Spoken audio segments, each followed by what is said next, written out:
All right, ladies and gentlemen, episode 13. We are back again in the headquarters, Hell22 here with Murmaider. What's going on? So we are back again, and before we get started with this week's topic, I just wanted to mention a couple things we forgot last week in our discussion of shit metal.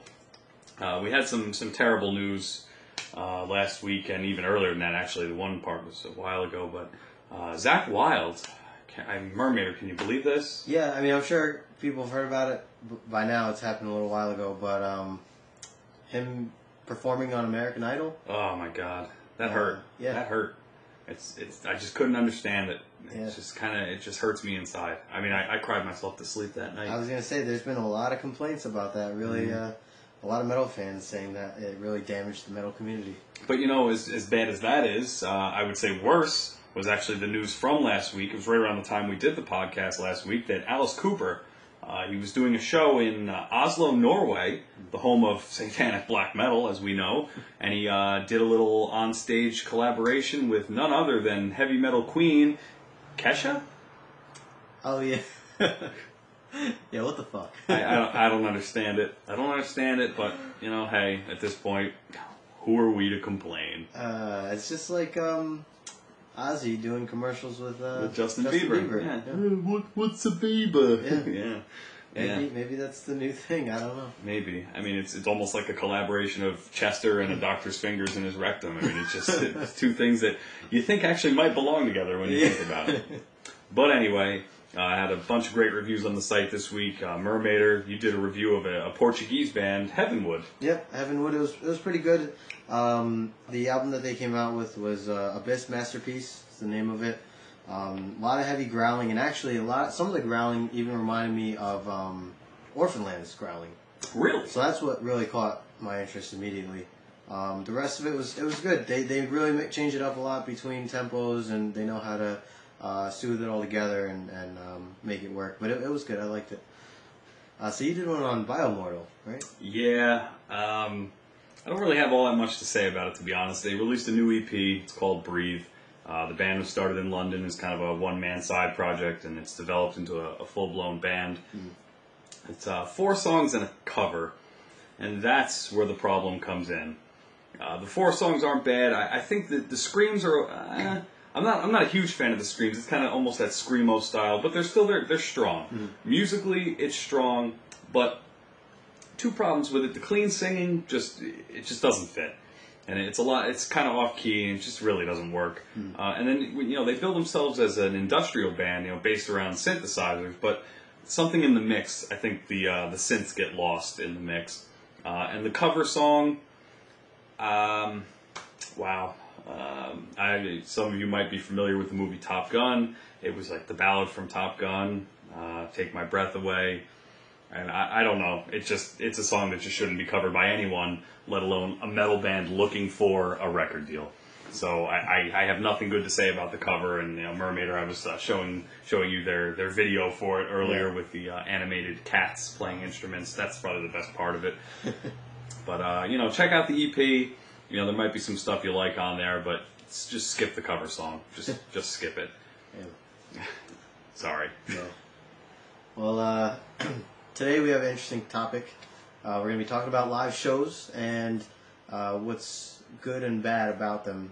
The ups and downs, the cool and the not cool, the bro and the not bro. Yeah, there's a lot. You'd be surprised when you... I mean, for those of you who don't really go to live shows, or for those of you who go to every single one, you know what we're talking about then. Let's get into it and say that, for one, I mean... You're tall. I'm a pretty short guy. It sucks to be short at a show. You can't see anything unless you're in the very front or you're on a balcony of some sort. Yeah. It's a pain in the ass. I mean, I like Nokia Theater because they have that railing on the second stage. Now Murmaider, it's not the Nokia anymore. It's the Best Buy Theater in Times Square. That's okay. The balcony, the second floor area. Right. If you get right up on the railing, perfect view, nothing obstructed. Yep. You get to see everything. Which is, it's huge, especially for a show like Amon Amarth that we saw. Yep. You want to be able to take everything in, so you want to get that perfect spot. When we're down on the floor area, we were on the floor for Nightwish, Yeah. and you couldn't see a damn thing. Once the crowd gets there and gets packed in, I mean, you're kind of lost in the shuffle. Yeah, yep. We were able to get the railing for Death Clock and Chimera, and then also Iced Earth. We saw the first time we saw Iced Earth. Yep. If you remember that, a couple years ago, we were able to get like perfect seats. I remember Opeth. We were on the side. Yep, Opeth, we were on one of the side risers. That was kind of hard. You couldn't see half the stage. Yeah, we could only see what was right in front of us, and there was a speaker actually right next to us, so Oh, yeah. you couldn't really hear each other or anything else. Well, that's another thing about shows too. Depending where you stand, you could, very well damage your ears. Some of it's pretty loud, especially if you're like at the Chance Theater in Poughkeepsie. Yep. The speaker system is there. If you are right next to it, it's pretty bad.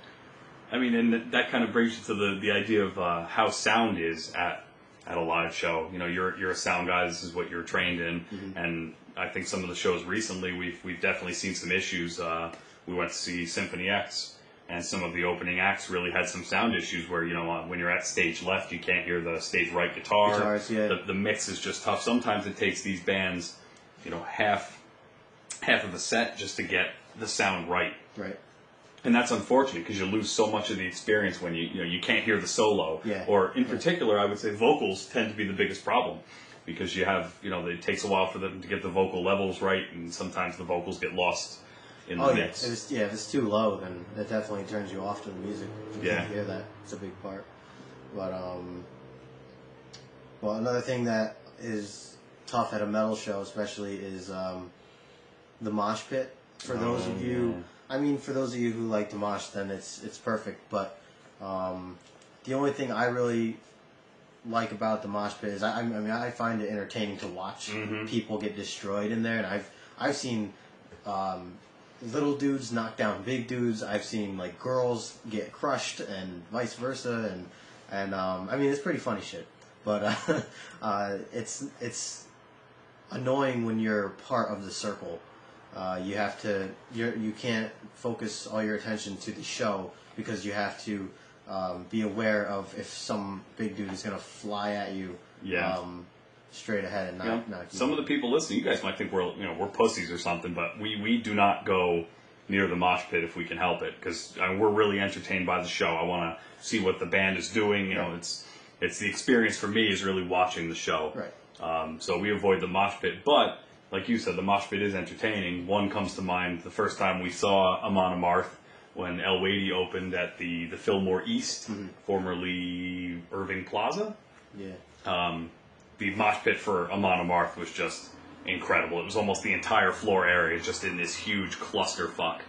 And, it gets pretty intense. Yeah. But it's definitely fun to watch, but I don't want to be a part of it. Is that when we were up on the balcony? Yep, we were up on the balcony, just kind of looking down at this mass of people. Yeah, I ended up watching that, certain parts more than the band. Yep, and I think that, the band obviously dictates how the mosh pits go, though, as you mentioned last week, even bands like Green Day, the proprietors of the greatest rock opera of all time. Oh, God. They get a rousing mosh pit going. Yeah. It makes us sick. But we don't need to get into that again. No.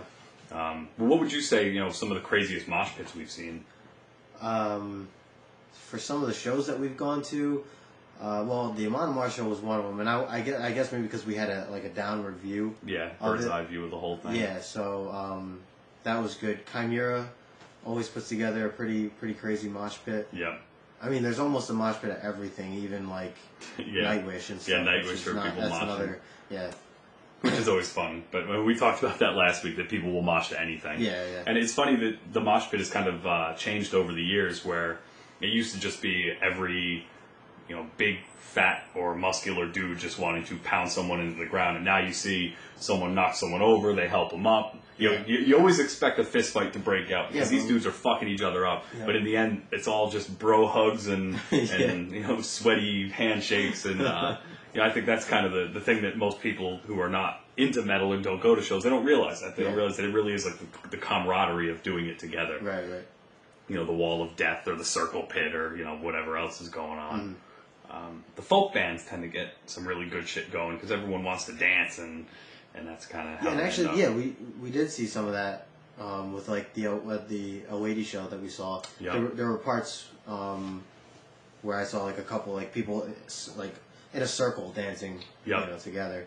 Which But, is, again, it's fun to watch. It's yeah. fun for the people not involved, and I'm Yeah, sure the yeah. people in it are having fun. Yeah, it's definitely entertaining.